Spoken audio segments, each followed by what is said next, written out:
17년 1, 2, 3회차 제3과목 강의 시작하도록 하겠습니다. 다음은 스텝 2, 아세틸렌 용접장치 내용입니다. 이 내용은 시험에 굉장히 많이 나왔습니다. 또한 실기에서 등장하는 내용이므로 별표 치도록 하겠습니다.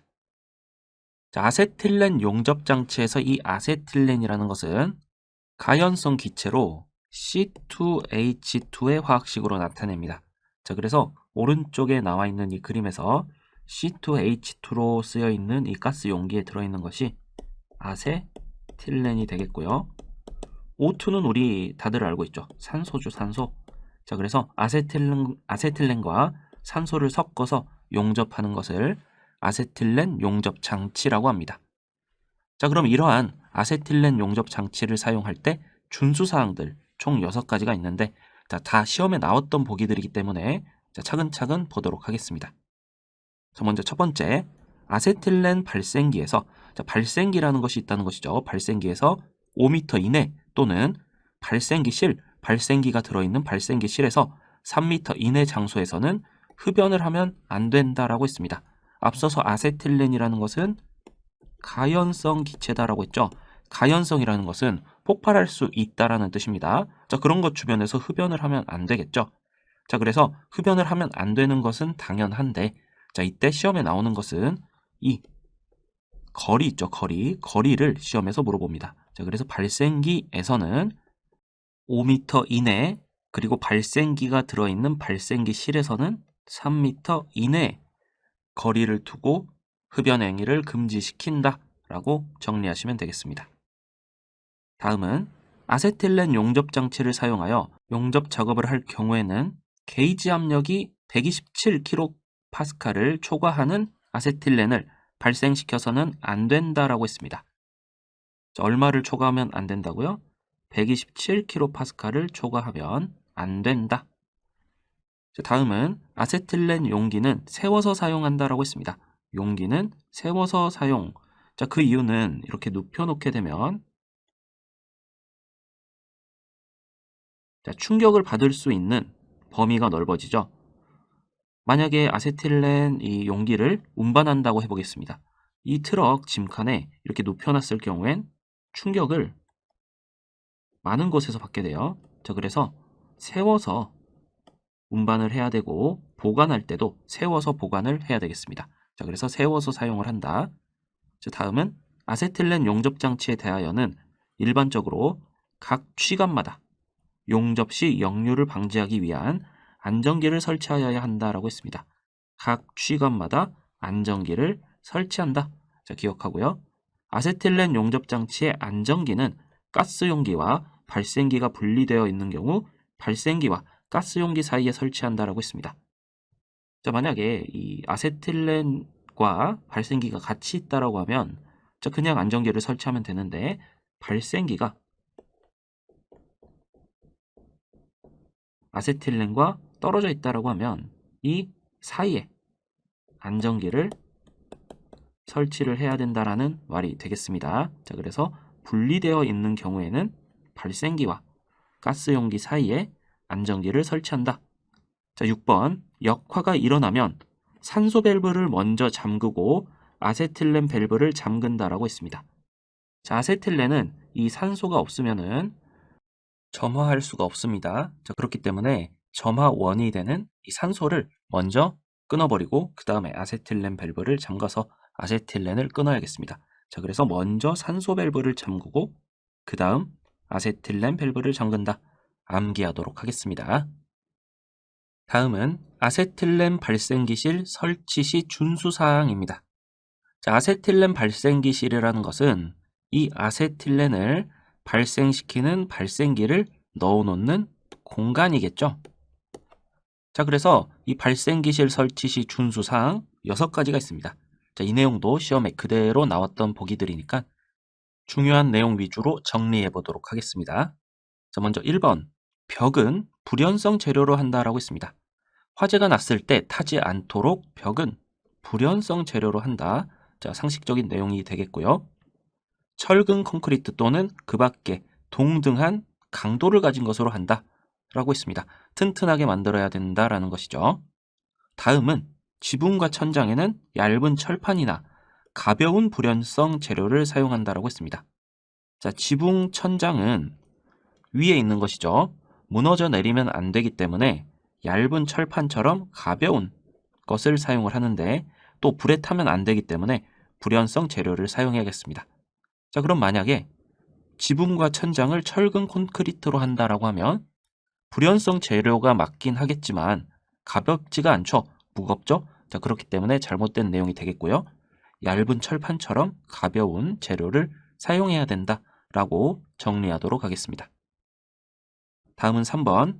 바닥 면적의 16분의 1 이상의 단면적을 가진 배기통을 옥상으로 돌출시키고 그 계구부를 창이나 출입구로부터 1.5m 이상 떨어지도록 한다라고 했습니다. 자, 만약 발생기실이 이와 같은 구조이다라고 해보겠습니다. 발생기실이 이와 같은 구조인데, 이 발생기실에는 배기통을 설치를 해야 됩니다. 그래서 배기통을 옥상 방향으로 이와 같이 설치를 해야 된다라고 했습니다. 자, 이때 이 배기통의 단면적은요, 이 발생기실 바닥의 단면적의 16분의 1 이상 단면적이어야 한다. 자, 이 정도는 통과돼서 나올 수 있어야 한다라는 내용이 되겠죠. 자, 그래서 16분의 1 이상의 단면적을 가진 배기통이다. 기억을 해주시고요. 이것을 옥상으로 돌출시키고 그 계구부를 창이나 출입구로부터 1.5m 이상 떨어지도록 한다라고 했습니다. 만약에 이 발생기실 옥상에 출입문이 하나 있다라고 하면 이 거리는 1.5m 이상 떨어뜨려야 한다라는 말이 되겠죠. 자, 그래서 이런 내용들은 머릿속으로 그림을 이미지화하면서 암기하시면 훨씬 더 쉽게 암기가 되실 겁니다. 자, 4번. 출입구 문은 불연성 재료로 하고 두께가 1.5mm 이상의 철판이나 그 밖의 강도를 가진 구조로 한다라고 했습니다. 자, 문은 마찬가지로 불에 타면 안 되니까 불연성 재료로 하고 두께가 1.5mm 이상의 철판이나 그 밖의 단단한 강도를 가진 구조로 한다라고 했습니다. 자, 그래서 문은 이러하다 정리하고요. 5번. 벽과 발생기 사이에는 발생기의 조정 또는 카바이드 공급 등의 작업을 방해하지 않도록 간격을 확보한다라고 했습니다. 자, 이 내부에 발생기를 설치를 해야 발생기실이겠죠. 발생기가 이와 같이 설치가 될 때 이 벽과 거리가 이제 발생기실에서 하는 작업을 방해하지 않을 정도로 확보해야 된다라는 말이 되겠습니다. 자, 그래서 상식적인 내용이다라고 생각하시면 되겠고요. 다음은 6번. 전용의 발생기실은 건물의 최상층에 위치하여야 하며 화기를 사용하는 설비로부터 5m를 초과하는 장소에 설치하여야 한다라고 했습니다. 자, 앞서서 우리가 아세틸렌 용접장치 사용 시 준수사항, 전에 봤던 거요. 용접장치 사용 시 준수사항에서 무슨 내용이 있었냐면 아세틸렌 발생기에서 5m 이내 또는 발생기실에서 3m 이내 장소에서는 흡연 행위를 하면 안 된다라고 했습니다. 이거랑 헷갈리시면 안 돼요. 흡연 행위는요, 발생기실에서 3m 이상 떨어져야 된다고 했고요. 화기를 사용할 경우에는, 화기를 사용한다고 했죠? 화기를 사용할 경우 화기는 아무래도 흡연보다는 화력이 세죠. 그렇기 때문에 5m, 여기 초과라고 나왔죠. 초과 해야 한다라고 정리하시면 되겠습니다. 자, 그래서 6번. 전용의 발생기실은 건물의 최상층에 위치하여야 하며 화기를 사용하는 설비로부터 5m를 초과하는 장소에 설치하여야 한다. 정리하도록 하겠습니다. 다음은 세 번째, 수봉식 안정기입니다. 자, 수봉식이라는 것은 물에 봉인하다 라는 뜻입니다. 자, 그래서 안정기는 안정기인데 물에 봉인하여 사용하는 안정기이다라고 생각하시면 되겠습니다. 여기서는 용도에 따른 유효 수주를 아는가 하는 문제가 나오는데 용도는 두 가지가 있습니다. 저압용과 고압용이 있습니다. 자, 이때 유효 수주라는 것은 수주라는 뜻이 물, 기둥, 높이입니다. 자, 그래서 저압용일 경우에는 물기둥 높이가 낮을 것이고 고압용은 높겠죠. 자, 그래서 저압용은 25mm 이상이다. 이 숫자를 암기를 해주시고요. 고압용은 50mm 이상이다. 숫자를 암기해 주시기 바랍니다. 다음은 4번 역화 방지기입니다. 자, 역화의 원인과 역화 방지기의 구조 두 가지가 시험에 나오는데 역화의 원인은 시험에 거의 나오지 않고 역화 방지기의 구조가 주로 나옵니다. 자, 그래서 원인은 간단하게 정리를 해보고 역화 방지기의 구조를 좀 자세히 보도록 하겠습니다.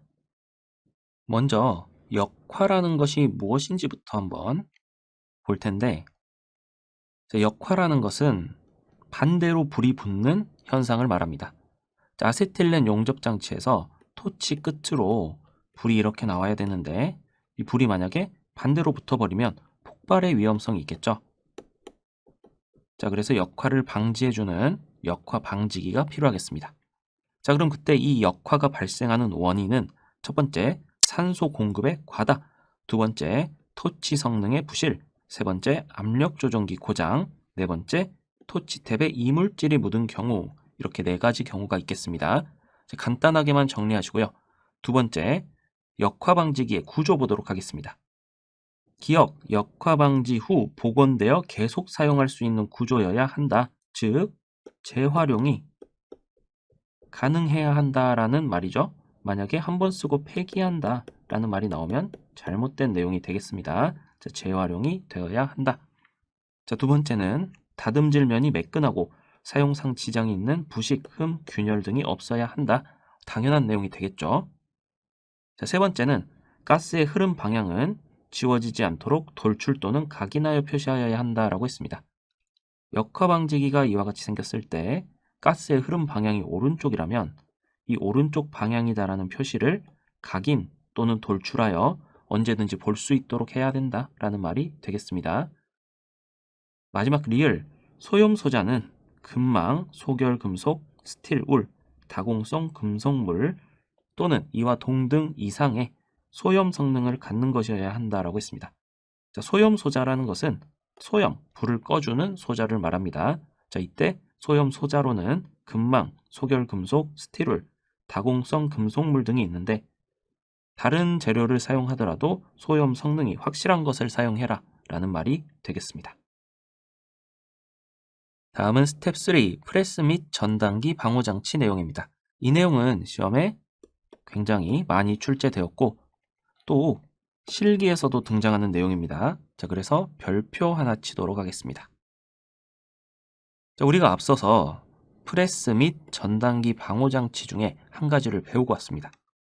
뭐가 있었냐면 우리가 이 프레스 또는 전단기가 이와 같이 왕복 운동을 하는 프레스에 아래에 있는 금형을 이렇게 누른다라고 생각을 해보겠습니다. 자, 이때 금형을 교체하려면 사람이 들어가서 손으로 교체를 해야 되는데 이때 만약에 교체할 때 정지를 시켜놨음에도 움직일 수도 있으니 무엇을 설치한다고 했죠? 안전블럭을 설치한다 라고 배웠죠. 자, 그래서 안전블럭이 우리가 프레스 및 전단기 방호장치로 첫 번째로 배운 내용이었습니다.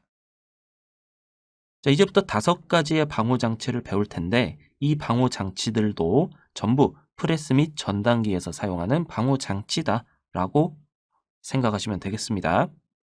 자, 그럼 첫 번째로 손쳐내기식 방호장치가 나왔습니다. 자, 손쳐내기식이라는 것은 말 그대로 손을 쳐내서 이 프레스에 깔리지 않도록 해주는 방호장치다라는 말입니다. 자, 그래서 물리적으로 쳐내는 것이죠. 그래서 물리적인 손쳐내기식 방호장치다라고 생각하겠습니다. 자, 그럼 손쳐내기식 방호장치는 슬라이드가 내려옴에 따라 손을 쳐내는 막대가 좌우로 왕복하면서 위험점으로부터 손을 보호해주는 프레스 방호장치다라고 했네요. 시험에서는 성능기준 시험의 종류와 조건에 대한 문제가 나옵니다. 먼저 첫 번째 시험은 진동각도 진폭 시험이다라고 나왔습니다. 자, 행정 길이가 최소일 때, 최대일 때 이 손쳐내기식 방호장치의 진동 각도에 대한 내용인데, 여기서 행정이라는 말이 나왔죠. 행정이라는 것은 이 프레스 및 전단기가 움직이는 피스톤의 왕복 거리입니다. 이 왕복 거리를 행정이라고 한다. 행정, 왕복 거리이다 라고 생각하시면 되겠습니다. 자, 그럼 행정 길이는 왕복하는 거리의 길이죠. 자, 그것이 최소일 때 진동 각도는 60에서 90도다. 이 수치를 암기를 해주시고요. 최대일 때는 진동 각도가 45에서 90도다. 암기하도록 하겠습니다. 자, 상식적으로 생각을 해도 길이가 최소면 각도는 작아도 되겠죠. 30도 간격이고요. 90 빼기 60은 30이죠. 자, 최대일 때는 90에서 45를 빼면 45도 간격으로 작동을 한다라는 것입니다. 자, 즉 그림으로 한번 표현을 해보면 행정이 최소일 때 여기가 이제 90도 위치라고 하고 이 정도가 60도 위치라고 하면 60에서 90만큼의 이 각도로 손쳐내기를 한다라는 말이고요. 자, 만약에 행정이 최대다라고 하면 커져야겠죠. 자, 그래서 이만큼의 각도로 하는데 이때 처음 각도가 45도에서 마찬가지로 90도까지 움직인다 라고 생각을 하시면 되겠습니다. 자, 다음은 완충 시험입니다. 자, 손쳐내기식 방호 장치니까 손을 쳐서 내버려야 하는데 그때 치는 힘이 너무 세버리면 오히려 손을 다치겠죠. 자, 그래서 손쳐내기 봉에 의한 과도한 충격이 없을 것, 완충 시험 내용이 되겠습니다. 자, 다음은 무부하 동작 시험인데 무부하 상태에서 운전을 시작했을 때 1회의 오작동도 없을 것이라고 했습니다. 단 1회도 오작동하면 안 된다. 자, 1회도 오작동이 없을 것. 자, 정리하도록 하겠습니다. 다음은 설치 기준입니다.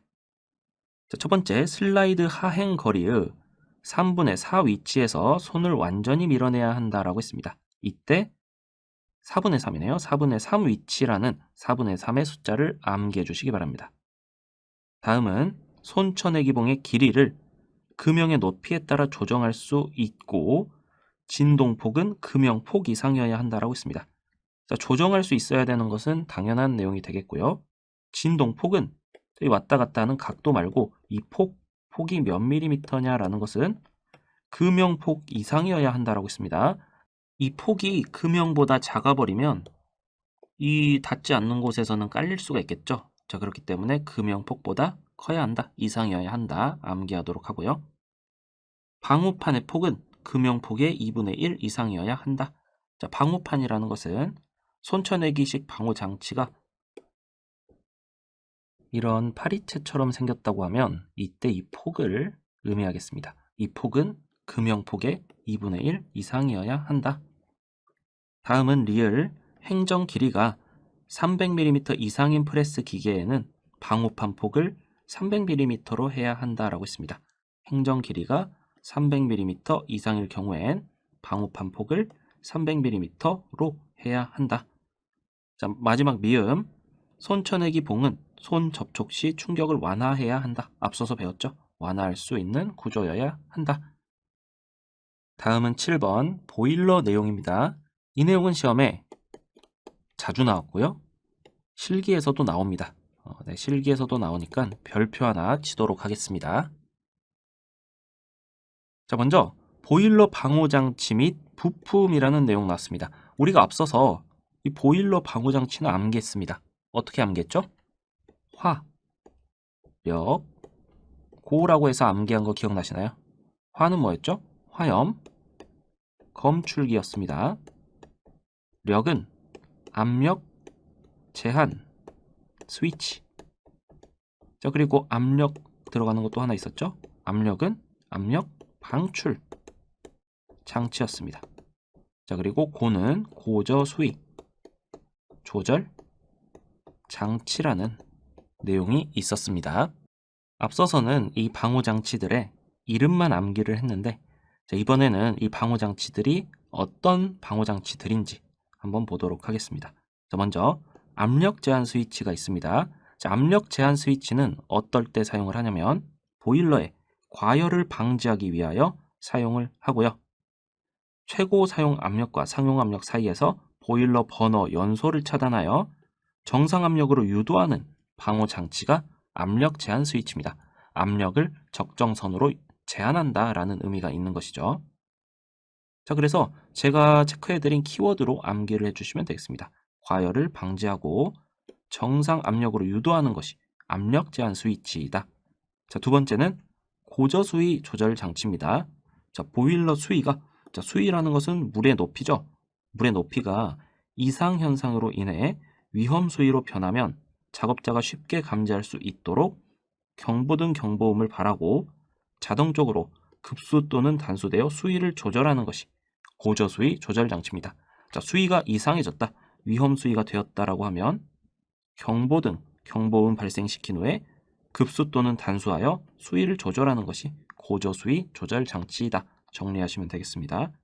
다음은 절탕기입니다. 절탕기는 보일러에서 나온 배기가스 남은 열을 가지고 급수를 미리 예열하는 장치다라고 생각하시면 되겠습니다. 그럼 절탕기는 뭐 하는 거예요? 예열하는 겁니다. 예열. 자, 그래서 보일러 방호 장치라고 보기보단 보일러의 부품 중 하나다라고 생각하시면 되겠습니다. 자, 다음 부품은 스택 스위치입니다. 자, 스택 스위치는 바이메탈을 이용하여 화염을 검출하는 장치이다. 무엇을 이용한다고요? 바이메탈을 이용한다. 자, 그래서 스택 스위치 바이메탈 연결해서 바로 암기해 버리시고요. 다섯 번째, 압력 방출 장치의 종류입니다. 자, 스프링식, 중추식, 지렛대식이 있는데 스프링식을 가장 많이 사용한다 정도로 암기를 해주시면 되겠습니다.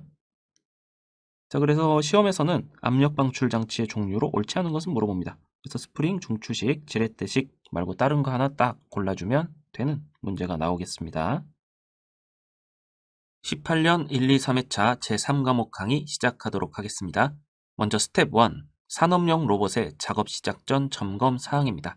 이 내용은 시험에 3번 등장을 했고 실기에서 나오는 내용입니다.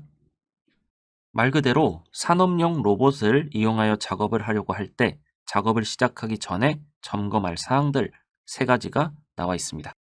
내용을 보면 외부 전선의 피복 또는 외장의 손상 유무, 외부 전선의 피복이 손상되었는지 확인해야 된다라는 말이 되겠고요. 매니퓰레이터 작동의 이상 유무라고 있습니다. 여기서 매니퓰레이터는 로봇 팔이라고 생각하시면 됩니다. 자, 이 그림이 매니퓰레이터입니다. 다음은 제동장치 및 비상정지장치의 기능, 자, 확인을 해야 된다라는 것입니다. 자, 그래서 쉬운 내용이고요. 시험에서는 점검사항이 아닌 것은 이라고 물어봅니다. 자, 그때 아닌 것으로 나왔던 보기 하나가 있는데 압력 방출 장치 이상 유무라는 내용이 있었습니다. 자, 압력 방출 장치 이상 유무는 이 압력 방출 장치는 보일러에서 봤던 방호 장치죠. 자, 그래서 보일러 내용이므로 산업용 로봇과는 관련이 없겠습니다. 다음은 스텝 2, 로프 하나에 걸리는 하중입니다.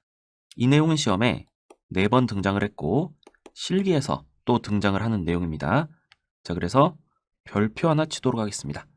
자, 우리 실기에서도 계산 문제로 나오는 내용인데 그림을 보면 로프 하나에 걸리는 하중이라고 했으니까 이 로프 2개 전체에 걸리는 하중이 아니라 이 로프 하나가 가지고 있는 하중 T를 구하겠다라는 말이고, 이 만약에 T를 구했다라고 하면 어떤 문제와 연관이 될 수 있냐면 안전율 문제와 연관이 될 수가 있습니다. 자, 그래서 공식은 T를 구하는 공식은 이와 같은데요. 자, 물론 이 공식 여러분들 암기하고 있어야 하는데 왜 이 공식이 나왔는지 유도 과정을 한번 보도록 하겠습니다. 자, 그림에서 로프 하나에 걸리는 하중 T를 구해라라고 했는데 이 그림에서는 로프가 양쪽으로 걸려 있습니다. 이것을 우리는 2줄 거리라고 해요. 자, 2줄 거리 되어 있을 때는 로프 2개가 힘을 합쳐서 이 W라는 무게를 가진 물체를 들어 올리고 있는 것이죠. 자, 그렇다면 T가 왼쪽에 있는 줄에만 걸리는 것이 아니라 오른쪽에 있는 줄에도 T라는 하중이 걸리고 있겠죠? 자, 그러면 우리는 이 대각선 방향으로 향하는 이 하중을 두 가지로 나눠볼 수가 있습니다. 어떻게 나눌 수가 있냐면 수직 방향으로 향하는 하중과 수평 방향으로 향하는 하중으로 나눌 수가 있어요. 이 수직 수평을 잡는 기준은 이 대각선 방향의 하중이 찍은 꼭지점에 수직 수평하게 투영한 선을 그려서 범위를 잡아줍니다. 마찬가지로 오른쪽에 있는 T도 수직 수평한 힘의 성분으로 나눌 수가 있겠습니다. 자, 그럼 이때 이 각도가 중요한데요. 각도가 세타라고 했습니다. 이 세타라는 각도가 이 점선을 쭉 따라서 이 각도를 딱 절반으로 나누는 선을 하나 그려보겠습니다. 자, 그러면 직각삼각형 하나, 직각삼각형 두 개가 만들어졌죠. 왼쪽에 있는 각도는 정반으로 잘랐으니까 2분의 세타가 될 거고요. 오른쪽에 있는 각도도 2분의 세타가 될 겁니다. 자, 그렇다면 우리는 이 직각삼각형을 이용해서 피타고라스 정리를 적용을 할 수가 있는데, 이때 이 위쪽 방향으로 향하는 힘의 화살표의 길이가 대각선 길이의 코사인 값이다라고 할 수 있고요. 이 수평 방향으로 향하는 힘의 크기가 이 대각선 방향의 힘의 사인 값이다라고 할 수 있습니다. 자, 그래서 위쪽으로 향하는 이 파란색 힘의 크기는 t에다가 코사인 값을 적용시켜주면 되는데, 그때 각도는 세타 전체가 아니라 이 전체를 반으로 나눠서 2분의 세타인 상태로 직각삼각형을 만들었기 때문에 2분의 세타다라고 해야겠고요. 수평 방향은 사인 값으로 한다고 했죠. t 사인 2분의 세타라고 할 수 있습니다. 자, 오른쪽에 있는 삼각형도 똑같이 t 코사인 2분의 세타, 자, 그리고 수평 방향은 t 사인 2분의 세타라고 할 수 있습니다. 자, 이때 수평 방향의 하중은 서로 정반대 방향으로 똑같은 힘의 크기가 작용하기 때문에 상쇄되어서 사라지고요. 위쪽으로 작용하는 t 코사인 2세타가 두 개가 남죠. 이 두 힘이 W를 들어 올리고 있다라고 할 수가 있겠습니다. 자, 그래서 결국 W라는 하중은 두 개다. 뭐가요? t 코사인 2분의 세타가 두 개다라고 할 수 있겠습니다. 자, 그럼 결국 우리가 구하고 싶은 것은 t니까 2 코사인 2분의 세타를 반대편으로 넘겨버리면 2 코사인 2분의 세타 분의 w가 t 값이 된다라는, 자, 상단에 있는 식과 똑같은 식이 나오죠. 자, 그래서 이러한 과정에 의해서 식이 도출이 된 겁니다. 자, 그래서 여러분들 이 식의 전개 과정을 이해하시면 정말 좋고요. 혹시라도 이해가 안 가시더라도 식은 암기를 해주시기 바랍니다. 자, 식만 암기해도 문제는 풀 수 있습니다. 다음은 스텝 3, 목재 가공용 둥근톱 기계입니다. 이 내용은 시험에 11번 등장을 했고 실기에서 또 나오는 내용입니다. 자, 그래서 별표 하나 지도록 하겠습니다. 자, 목재 가공용 둥근톱 기계라는 것은 말 그대로 목재를 자르는 둥근 톱을 가진 기계다라는 내용이 되겠습니다. 자, 오른쪽 사진의 내용이 목재 가공용 둥근톱 기계인데, 자, 각부 명칭을 한번 볼게요. 자, 둥그런 톱이 둥근 톱이겠죠? 이 톱이 둥근 톱이고요. 자, 이 둥근 톱을 가려주는 이 장치를 날 접촉 예방 장치라고 합니다. 자, 이 톱날에 닿지 않도록 날 접촉을 예방해 준다. 자, 그래서 톱 날 접촉 예방 장치라고도 합니다. 자, 그리고 아래쪽에 쭉 나와서 이 톱을 더 가려주는 부품이 있죠. 이 부품을 덮개라고 하고요. 자, 그리고 이 둥근 톱 기계를 고정해 주는 것을 지지부. 자, 그리고 이 둥근 톱 기계를 들었다 놨다 할 수 있도록 힌지로 고정한 부분을 가동부라고 합니다. 자, 그래서 각부 명칭 정도는 여러분들 기억을 해주시고 해당하는 목재 가공용 둥근 톱 기계 요구사항 보도록 하겠습니다. 첫 번째는 톱날은 어떤 경우에도 외부에 노출되지 않고 덮개가 덮여 있어야 한다라고 했습니다. 덮개를 덮어서 노출시키면 안 된다. 두 번째는 근로자의 부주의에도 신체 일부가 날에 접촉할 염려가 없어야 한다. 자, 세 번째는 덮개 및 지지부는 중량이면서 충분한 강도를 가져야 하며 라고 했는데 여기서 중량이라는 것은 무거워야 한다 라는 내용이 되겠습니다. 만약에 반대말인 경량, 가볍다라고 하면 잘못된 내용이 되겠습니다. 또한 외부에서 힘을 가했을 때 쉽게 회전되지 않는 구조, 회전되지 않아야 한다 기억하도록 하고요. 자, 덮개 가동부는 원활하게 상하로 움직일 수 있고 좌우로는 움직일 수 없는 구조로 해야 한다. 자, 상하로는 움직일 수 있는데 좌우는 안 된다라는 것입니다. 왜냐하면 이 둥근 톱을 위아래로 들었다 놨다는 괜찮은데 좌우로는 흔들리면 안 되겠죠. 자, 그래서 상하는 움직일 수 있고 좌우는 움직일 수 없다. 정리하도록 하겠습니다. 다음은 2번 분할 날입니다. 자, 분할 날이 뭔지부터 한번 보도록 하겠습니다. 자, 우리 둥근 톱날이 이렇게 있을 때 목재를 자르고자 한다면 목재를 딱 가지고 와서 이와 같이 쭉 밀어 넣겠죠. 자, 그러면 목재는 이 톱날에 의해서 이 가운데가 쭉 잘릴 겁니다. 자, 그런데 이 톱날 끝에 간다고 해서 목재가 쫙 하고 쪼개지는 것이 아니고요. 뒷부분에 목재가 남아있다 보니까 잘리더라도 뒷부분에 붙어있는 목재 때문에 갈라지지 않습니다. 자, 그러면 이 톱날이 목재 사이에 껴서 마찰 때문에 멈춰버릴 수가 있겠죠. 자, 그래서 그런 것을 방지하기 위해서 분할 날이라는 것을 설치합니다. 이것은 목재를 자르는 날이 아니고요. 목재를 벌려주는 날입니다. 자, 그래서 톱날보다는 두꺼워야겠죠. 목재가 쭉 가다가 톱날이 잘린 후에 이 벌려주는 분할날로 인해서 조금 더 벌어져서 톱날이 이 목재를 잘 자를 수 있게 해주는 것이 분할날의 역할입니다. 자, 그래서 앞서서 분할날은 이 톱날의 두께보다 두꺼워야 한다라고 했어요. 자, 그래서 분할날의 두께를 구하는 공식이 있는데 이 공식을 보면 분할날의 두께 T는 톱날 두께의 1.1을 곱한 것보다 크거나 같다라는 내용이 있습니다. 자, 그래서 분할날의 두께는 톱날 두께보다 두꺼워야 한다 기억을 하고요. 자, 치진폭이라는 것보다는 작아야 한다라고 나왔습니다. 자, 그럼 치진폭이 뭔지 봤는데 말 그대로 이 톱날의 이가 흔들리는 폭입니다. 자, 그래서 치진폭을 이 정도로 잡는다라고 하면 분할날의 두께는 치진폭의 두께보다는 작아야 한다라는 그림이 위에 나와 있는 그림입니다. 자, 그래서 분할날의 두께 범위를 구해라 라는 문제가 나올 수 있으므로 해당 식은 암기를 해주시기 바랍니다. 다음은 분할날 설치 조건입니다. 자, 분할날의 두께는 둥근 톱 두께의 1.1배 이상이어야 한다. 위에서 배웠죠.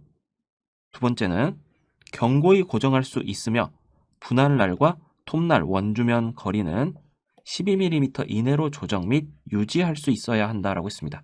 자, 분할날과 톱날 원주면 이 사이죠. 분할날과 파란색으로 한번 해보겠습니다. 자, 분할날과 톱날 원주면 이 사이는 12mm 이내로 조정할 수 있어야 한다라는 내용이 되겠습니다. 자, 그래서 12mm 이내라는 말 중요하겠죠? 다음은 표준 테이블면상 톱 뒷날에 3분의 2 이상을 덮도록 해야 된다라고 했습니다. 톱 뒷날에 3분의 2 이상이라고 했으니까 이 뒷날에 이 정도면 3분의 2 이상이 되겠죠? 3분의 2 이상을 덮도록 해야 된다라는 내용이 되겠습니다. 자, 그래서 여기서도 3분의 2 이상이라는 내용, 자, 뒷날에 3분의 2 이상이라는 내용 정리하도록 하겠습니다. 다음은 리을, 톱날 등 분할날에 대면하고 있는 부분 및 송급하는 가공재 상면에서 덮개 하단까지의 간격이 8mm 이하가 되게 해야 한다라고 했습니다. 자, 가공재는 이 나무죠. 나무의 상면에서 위쪽 면에서 덮개가 있다면 이 덮개의 하단, 자, 덮개 한번 그려보겠습니다. 덮개, 자, 이와 같은 덮개가 있다라고 하면 이 하단부까지 간격이 8mm 이하가 되도록 해야 된다라는 말이 되겠습니다. 자, 그래서 가공재 상면에서 덮개 하단까지가 8mm 이하가 되게 한다. 자, 8이라는 숫자 중요하겠죠. 자, 다음은 덮개 하단이 테이블면 위치로 25mm 이상 높이로 올릴 수 있게 스토퍼를 설치한다라고 했습니다. 자, 덮개 하단이 이 덮개를 들었을 때 그 높이가 하단 높이가 25mm 이상이 될 수 있도록 스토퍼를 설치한다라는 내용이 되겠습니다. 자, 그래서 스토퍼를 설치할 때는 덮개를 25mm 이상 높이로 올릴 수 있도록 한다라는 내용 정리하도록 하겠습니다. 다음은 3번 목재 가공용 둥근톱 기계 방호 장치 내용입니다. 자, 첫 번째로 톱날 접촉 예방 장치 보도록 하겠습니다. 자, 톱날 접촉 예방 장치는 그냥 날 접촉 예방 장치라고도 표현이 됩니다. 자, 그래서 날 접촉 예방 장치, 톱 빼고 날 접촉 예방 장치라고도 한다. 기억하고요. 자, 어떤 방호 장치냐면 가공 중에 톱날에 접촉되어 생기는 재해를 예방하는 방호 장치다라고 했습니다. 자, 종류로는 가동식과 고정식이 있는데 가동식 날 접촉 예방 장치의 경우에는 자, 이와 같이 날 접촉을 예방해 주는데 힌지로 고정이 되어서 가동이 가능하다라는 것이 가동식 날 접촉 예방 장치고요. 자, 고정식 날 접촉 예방 장치는 양쪽에 고정되어 있어서 움직일 수 없는 고정된 형태의 날 접촉 예방 장치다라고 생각하시면 되겠습니다. 다음은 덮개의 하단이 송급되는 가공재의 상면에 항상 접하는 방식이어야 한다라고 했습니다. 자, 가공재 상면이죠. 가공재가 들어올 때 이 덮개 하단이 가공재의 상면을 덮을 수 있는 접하는 방식이어야 한다라는 내용이 되겠고, 절단 작업을 하고 있지 않을 때는 톱날에 접촉되는 것을 방지해야 한다라는 내용 되겠습니다. 다음은 절단 작업 중 가공재 절단에 필요한 날 이외 부분을 항상 자동적으로 덮을 수 있어야 한다. 자, 우리가 가공할 때 이 톱날에 절대 닿지 않게 해야 한다라는 내용이 되겠습니다. 자, 다음은 지지부는 덮개 위치를 조정할 수 있고, 조정할 수 있고, 체결 볼트에는 이완 방지 조치를 해야 한다라고 했습니다. 이완 방지 조치를 해야 한다. 즉, 이 지지부는 덮개의 위치를 조정할 수 있어야 하고, 이 지지부를 체결하고 있는 볼트는 이완 방지 조치를 해서 혹시라도 이완돼서 떨어지지 않도록 해야 된다라는 내용이 되겠습니다. 자, 그래서 덮개는 위치를 조정할 수 있고 체결 볼트는 이완 방지 조치를 한다. 암기하도록 하겠습니다.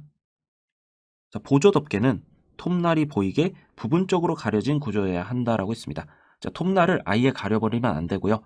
회전하는 톱날을 볼 수 있도록 부분적으로 가려진 구조여야 한다. 부분적이다라는 거 기억하도록 하겠습니다. 다음은 2번 반발 예방 장치입니다. 자, 반발 예방 장치는 가공 중에 목재가 튀어오르는 것을 방지하는 방호 장치다라고 했습니다. 자, 종류로는 3가지가 있는데 우리가 앞서 배웠던 분할날도 반발 예방 장치 중 하나입니다. 자, 그래서 목재를 쪼개주는 것뿐만이 아니고 목재가 튀어오르지 않도록 막아주는 역할도 하는 것이 분할날이 되겠습니다. 자, 그리고 반발 방지 기구, 보조 안내판 등이 있다라고 정리하도록 하겠습니다. 19년에서 22년 제3과목 강의 시작하도록 하겠습니다. 스텝 1 안전밸브 내용입니다. 이 내용은 시험에 8번 등장을 했고 5과목에서 7번 나올 문제가 되겠습니다. 자, 또한 실기에서도 출제가 되는 내용입니다. 자, 그래서 별표 쳐놓도록 하겠습니다. 자, 안전밸브라는 게 무엇인지부터 보겠습니다. 유체 압력이 기준치를 넘었을 때 순간적으로 작동하여 압력을 낮춰주는 밸브, 즉 압력이 너무 높을 때 낮춰주는 밸브를 안전밸브라고 한다. 기억하도록 하겠습니다. 자, 안전밸브를 설치할 때 주의사항 내용 4가지가 있습니다. 첫 번째는 안찌름이 150mm를 초과하는 압력 용기에 대해서는 과압에 따른 폭발을 방지하기 위하여 안전 밸브를 설치해야 된다. 자, 몇 밀리미터요? 안찌름이 150mm를 초과하는 압력 용기에 대해서는 안전 밸브를 설치해야 된다라고 정리하시면 되겠습니다.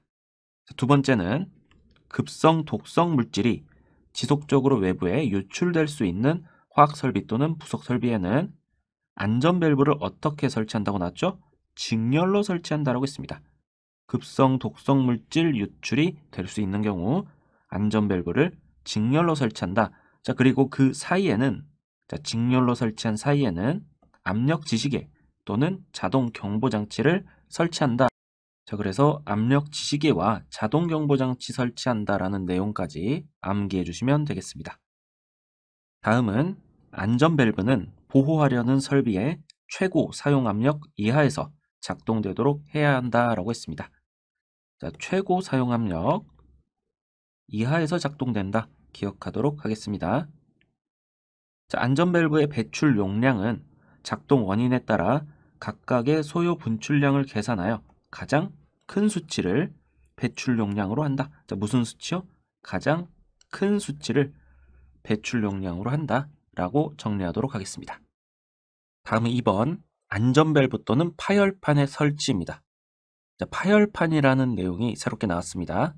자, 파열판도 안전 밸브와 똑같이 압력을 조절해주는 장치다 라고 생각해 주시면 되겠습니다. 자, 그래서 안전 밸브 또는 파열판을 설치해야 되는 기구들 4가지가 있는데 첫 번째는 압력 용기입니다.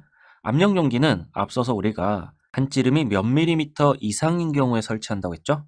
안찌름이 150mm 이상인 경우에 설치한다고 했으니까 150mm 이하인 경우엔 제외한다, 설치하지 않는다 라고 이해하시면 되겠습니다. 자, 두 번째는 정변이 압축기, 세 번째 정변이 펌프. 자, 정변이 펌프는 토출축에 차단 밸브가 설치된 것만 해당된다. 자, 네 번째 배관은 2개 이상의 밸브에 의하여 차단되어 대기 온도에서 액체 열팽창에 의해 파열될 우려가 있는 배관의 경우에 파열판을 설치한다. 안전 밸브 또는 파열판을 설치한다 라고 이해하시면 되겠습니다. 다음은 안전 밸브와 파열판을 직렬로 설치해야 되는 경우 3가지를 보도록 하겠습니다. 첫 번째는 부식 물질로부터 스프링식 안전 밸브를 보호할 때라고 했는데 여기서 스프링식 안전 밸브는 여기서 직렬로 연결한 안전 밸브를 말하는 것입니다. 자, 그래서 안전 밸브가 부식되면 안 되고 파열판은 깨지면 다시 붙이면 되기 때문에 파열판을 먼저 직렬로 연결해서 부식 물질로부터 보호한다 라고 생각하시면 되겠습니다. 다음은 독성이 매우 강한 물질을 취급할 때 완벽하게 격리를 해야 할 때 안전 밸브와 파열판을 직렬로 연결해서 관문이 2개죠. 그래서 확실하게 격리를 한다 라는 의미로 생각하시면 되겠습니다. 독성 강한 물질을 완벽하게 격리할 때 직렬로 연결한다. 자, 세 번째는 스프링식 안전 밸브에 이 안전 밸브죠. 막힘을 유발시킬 수 있는 슬러리를 방출시킬 때 만약에 슬러리가 나오게 되면 안전 밸브가 막힐 수 있으니 파열판이 먼저 걸러내고 그 다음에 안전 밸브로 간다 라고 생각하시면 되겠습니다. 다음은 스텝 3 고압가스 용기의 도색입니다. 이 내용은 시험에 6번 등장을 했고 5과목에서 4번 등장을 하는 내용이 되겠습니다. 또한 실기에도 출제되는 내용이 되겠습니다. 자, 별표 하나 치고 공부하도록 하겠습니다. 자, 우리 가스 용기의 도색 색깔을 무슨 색으로 해야 되는지 고압가스의 종류와 색상을 매칭해 주면 되는 내용이 되겠습니다. 자, 그런데 고압가스의 종류가 꽤 많죠. 이것도 그냥 암기하면 서운하니까 연상암기법 한번 적용해 보도록 하겠습니다. 자, 먼저 산소라고 했는데 산녹에 동그라미 쳐보겠습니다. 자, 산녹은 뭐냐면 산은 무슨 색이죠? 녹색이죠. 산은 녹색이다 라고 외우시면 되겠습니다. 자, 수소는 주황색이다 라고 나왔는데 수소는 주황색이 맞아요. 자, 그런데 왜 주황색이냐면 수소는 가연성 물질로 위험합니다. 그래서 위험하니까 자, 주황색이다 라고 암기하시면 되겠습니다. 자, 다음은 염소입니다. 자, 염소는 기체 이름 염소도 있지만 동물 염소도 있죠. 염소가 갈대를 뜯어 먹는다라고 하겠습니다. 그래서 염소가 갈대를 뜯을 때, 자, 탄산가스는 청색이라고 했는데 탄청을 떼오겠습니다. 자, 그러면 탄, 청, 피우지 마라라는 내용이 되겠죠. 자, 그래서 염소가 갈대를 뜯을 때 딴청 피우지 마라, 단청 피우지 마라. 자, 그렇게 암기해 주시면 되겠고요. 자, 아세틸렌에서 아세를 떼오고 황색에서 황을 떼오겠습니다. 자, 그러면 아세, 아이는 황인종이다 라고 할 수도 있겠죠. 아세아이는 황인종이다. 자, 그리고 암모니아 그대로 가져오고 백색 따오겠습니다. 자, 그래서 암모니아 표백제다 라고 암기하도록 하겠습니다. 다음은 석유가스 질소를 따와서 회색과 합쳐서 석회질이라고 암기하겠습니다. 그러면 그대로 석회질이 되겠죠. 자, 그래서 나와 있는 모든 고압가스의 종류를 이와 같은 연상암기법으로 암기해 주시면 쉽게 암기할 수 있겠습니다. 자, 여기까지 해서 제3과목 공부가 끝났습니다.